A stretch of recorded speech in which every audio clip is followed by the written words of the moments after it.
ግን እኔስ ማለት ሄርሚዬ ይቅርታ።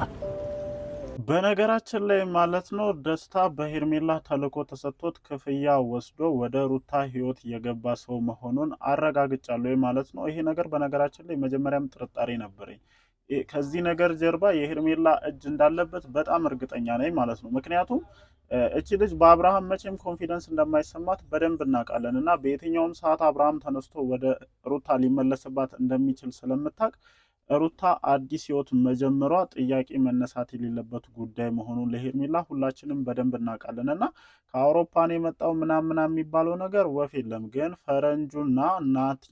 ፈረንጁና ሮቤልን ከጀርባ በደንብ ማለት ነው በደንብ ተሰክሰው እንዲያምኑ ተደርጎ ምናምን በእነሱ አማካኝነት ነው የገባው እና እዚህ ነገር ላይ ፈረንጁም ሮቤልም በደንብ እንደተሸወዱ ነው ማረጋገጥ የቻልኩት ማለት ነው እና የነ አቤል እጅ አለበት፣ የነ ብሩክ እጅ አለበት። ይሄ ልጅ ወደ ሩታ መሄዱ ወይም ወደ ሩታ ህይወት እንዲገባ በደንብ ተደርጎ ከጀርባ የተሰራ ስራ አለና እዚሁ የምናውቀው ልጅ ነው። ከአውሮፓ ምናምን የሚለው ነገር የዚህን ያክል አሳማኝ አይደለም። ያው ብዙ ሰዎች ስለዚህ ጉዳይ አውርተዋል። የልጁን ባክ ሂስትሪ ምናምን አውጥተውበታል እና እዚህ ነገር ላይ ከዚህ በላይ ማውራቱ የዚህን ያክል አስፈላጊ አይደለም። ግን ያም ሆነ ይህ ሩታ ይህንን ልጅ ወዳ ፈልጋ ምናምን አይደለም ወደ ህይወቷ ያስገባችው። በደንብ ግልጽ የሆነ መታወቅ ያለበት ጉዳይ ቢኖር ማለት ነው እና ይህንን ልጅ ወደ ህይወቷ ስታስገባ ምናልባት አብርሃም እኔ የሚሰማኝ ህመም ይሰማዋል ከሚል እሳቤ ይመስለኛል እንጂ እርግጠኛ ነኝ ሲጀምር ሌላ ግንኙነት መጀመር ፈልጋ ወይም አዲስ ህይወትን መጀመር ፈልጋ እንዳልሆነ ሁላችንም ማመንም እርግጠኛ መሆንም አለብን እና ጀለስም ትላንትና መጥቷል እና አብረን እንሁን ምናምን ፍቅር ነው የሚያዋጣን ምናምን አይነት ኬዝ ማለት ነው። እስከ ዛሬ የት ነበርክ ነው ትልቁ ጥያቄ። እስከ ዛሬ የት ነበርክ? ምን ስትሰራ ነበረ? እሺ እንደው እሺ ብላ ብትቀበልህ ሄርሜላ ጋር ተመልሰ ላለመሄድ ምንድን ነው ዋስትና? እስከ ዛሬ ድረስ እኮ ሩታ ያንተን ጥያቄዎች አልቀበልም ብላ ወይም ከአንተ ጋር መቀጠል አልፈልግም ያለችበት ትልቁ ምክንያት ከህይወት ሄርሜላን ማስወጣት ስላልቻልክ እንጂ እኮ ሌላ አይደለም እኮ እና አሁንም ቢሆን ዝም ብሎ መጥቶ አብረን እንሁን ምናምን እሷ ወይም አዲስ ህይወት ልትጀምር መስሎ ከሆነ ይህ ፍጹም የማያስኬድ ሀሳብ ነው እና እደባደባለሁኝ ጭራሽ ፈረንጁን ለመምታት ፈረንጁን እስከ መምታት ደረጃ ምናምን ለመድረስ አሰብ። እንዴት ቢሆንልን ነው? እግዚአብሔርን እኔ ከጓደኞች ባህል በጣም ምስኪኑና ትክክለኛ ሪል የሆነ ፍሬንድ ነው ብዬ የማስበው እሱን ነው። በቃ ሌሎቹ ውድቅ ሆነዋል እኮ። ይሄ አንድም ፈተና ነው በነገራችን ላይ።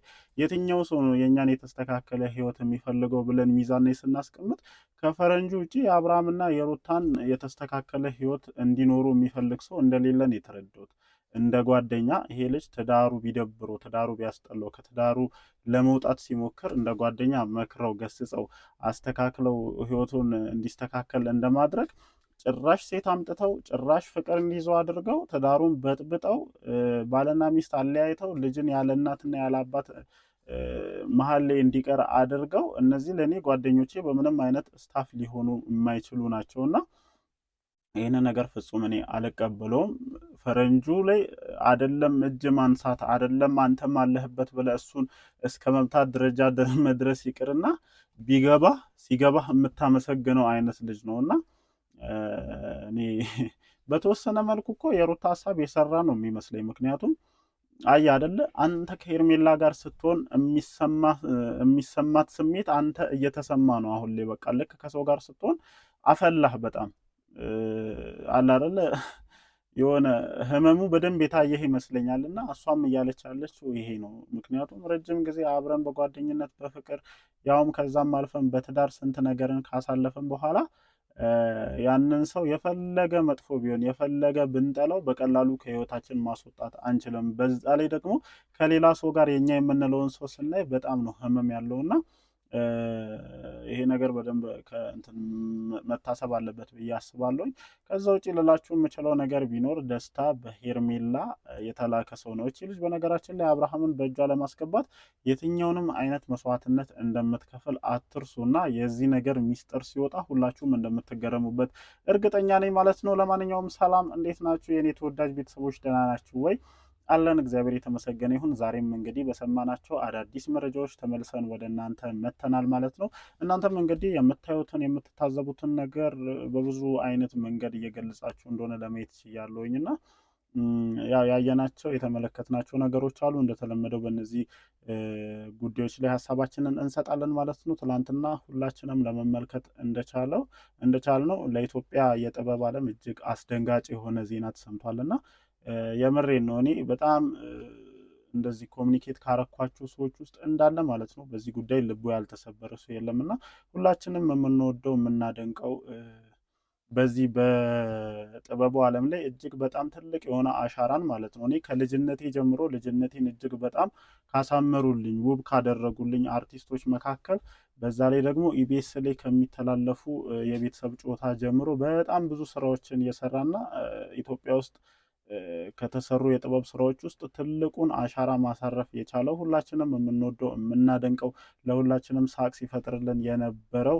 አርቲስት ነፃነት ወርቅነህ ማረፉን የሰማንበት ዕለት ነበርና እጅግ በጣም አስደንጋጭ ነበረ። ብዙ ሰው በቃ ስሜቱን መቆጣጠር እንዳቃተው ምናምን የተረዳሁትና እንግዲህ ያው ሞት ለሁላችንም አይቀርም። እግዚአብሔር ነፍሱን በገነት ያኑርልን። ለቤተሰቦቹ፣ ለወዳጆቹ፣ ለአድናቂዎቹ መጽናናትን እንመኛለን ማለት ነው። ያው እንግዲህ እግዚአብሔር የወደደውን ነገር ነው የሚያደርገውና የመጣውን ነገር ደግሞ የመቀበል ግዴታ አለብን። ያው ወጣት ነው፣ በእርግጥ ገና ነው። ገና በጣም ብዙ መስራት በሚችልበት ከዚህ በኋላ በጣም ብዙ ነገሮችን ማድረግ በሚችልበት እድሜ ላይ ነው እና የተቀጨው በጣም ያሳዝናል። በዛ ላይ ደግሞ እንደዚህ ድንገተኛ ሲሆን ማታ ላይ መስማት እንደቻልኩም እነ ሰይፉ ሾው ላይ ምናምን ብቻ ብዙ ነገሮች ነበሩና ጠዋት ስራ ለመውጣት እየተዘጋጀ ባለበት ሁኔታ ነው ይሄ ነገር የተፈጠረው እና ለቤተሰቦቹ ምን ያክል አስደንጋጭ ሊሆን እንደሚችል የሚታወቅ ነውና እግዚአብሔር ለቤተሰቦቹ፣ ለወዳጅ ዘመዶቹ፣ ለአድናቂዎቹ መጽናናትን እንዲሰጥ እመኛለሁ ማለት ነው። ትልቅ የሆነ የስብራት ቀን መሆኑንም ማረጋገጥ ችያለሁ። እንግዲህ እግዚአብሔር ሁሉንም ሰው ያጽናና ነው ማለት የምፈልገው ማለት ነው። ወደ ሀሳባችን እንመለስ።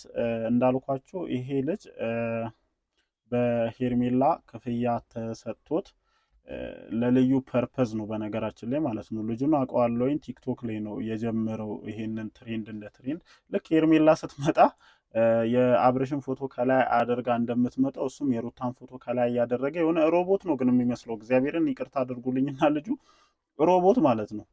እንዲህ ያለ ሰውዬ ታውቃላችሁ? እንዲህ ሮቦት ሲራመድ እንዴት ነው? እንደዛ አይነት ነገር ነው እና እኔ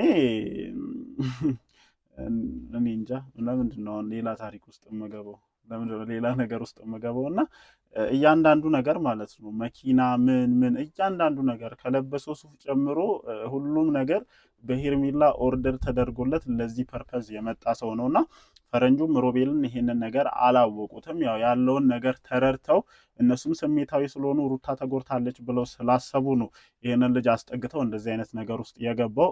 ሩታም ደግሞ ይሄንን አጋጣሚ መጠቀም ትፈልጋለች። ምክንያቱም አብርሃም ምን እያደረገ እንደሆነ እያየች ስለሆነ እሱን ለማብሸቅም ይሁን እሷ የሚሰማት ህመም እሱ እንዲሰማውም ይሁን ብቻ ይሄንን ልጅ ወደ ህይወቷ አስገብታለች። ያው እኔ ችግር የለብኝም ማንም ይግባ ማንም፣ ግን ይሄ ልጅ ከሄርሜላ ተልእኮ ተሰጥቶት ስለገባ ብቻ ነው ትንሽ የደበረኝም መሆን የለበትም ብዬ ያሰብኩት እንጂ የራሷን ህይወት እኮ መኖር መጀመሯ የማይቀር ነገር ነው። እሱ አልፈልግም፣ እሱ ሄርሜላ ትሻለኛለች፣ ያቺ ድብልብል ትበልጥብኛለች ብሎ እስከሄደ ድረስ እሷ ዛሬ ላይ ምናልባት ይሄ ቀልድ ሊሆን ይችላል፣ ምናልባትም ደግሞ እሷ የተሰማት ስሜት እንዲሰማህ ብላ ሊሆን ይችላል ይህንን ልጅ ወደ ህይወት ያስገባችሁ እንጂ ነገ እመነኝ ሪል የሆነ ህይወት መጀመሯ የማይቀር ነው። ገና ልጅ ናት፣ ወልዳለች፣ አራስ ነች ምናምን። ይሄ አለ አይደል ወንዶች ጭንቅላት ውስጥ የሚቀመጥ ነገር አለ፣ ከወለደች በኋላ የትም አትሄድም የሚባል ነገር እና እቺ ልጅ ገና በጣም ብዙ መንቀሳቀስ የምትችል ልጅ ናት እና ከአሁኑ ነገሮችን ማስተካከል የምትችል ከሆነ ማስተካከል ትችላለህ። ያንን ደግሞ ማድረግ የምትችለው